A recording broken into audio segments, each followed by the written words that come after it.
La tendance est en légère hausse à la mi-journée sur le CAC 40 avec un indice parisien qui oscille depuis le début de la matinée aux alentours des 6400 points. Les investisseurs parisiens qui ont pu découvrir ce matin quelques statistiques en France. Le climat des affaires tout d'abord progresse au mois de mai et gagne 12 points pour atteindre 108 points. Un climat des affaires qui profite de l'allègement progressif des restrictions sanitaires dans le pays et qui dépasse donc le seuil des 100 points, à savoir sa moyenne de longue période, mais qui dépasse également son niveau d'avant la crise sanitaire aux alentours des 105 points. En France, toujours, la confiance des consommateurs progresse au mois de mai, également selon l'INSEE.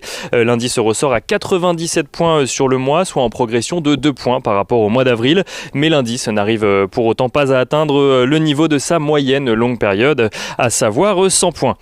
Les investisseurs qui, au-delà des statistiques, gardent tout de même un œil sur la Fed et sur les risques de voir sa politique monétaire se resserrer plus rapidement que prévu à cause de l'inflation.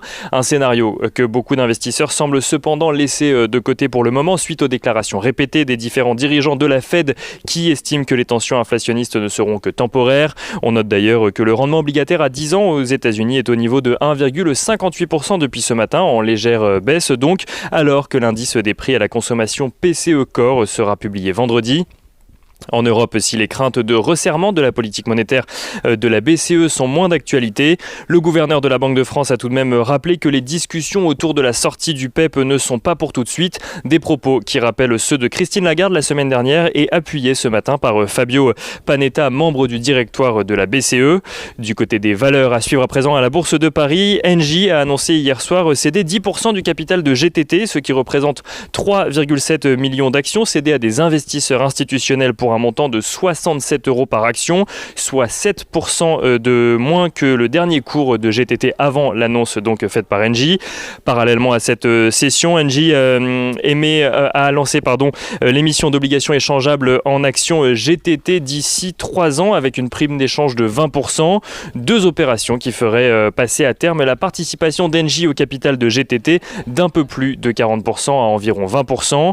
Une opération qui n'est pas sans conséquence sur le titre de GTT qui recule depuis ce matin et qui perd aux alentours de 6% à la mi-journée.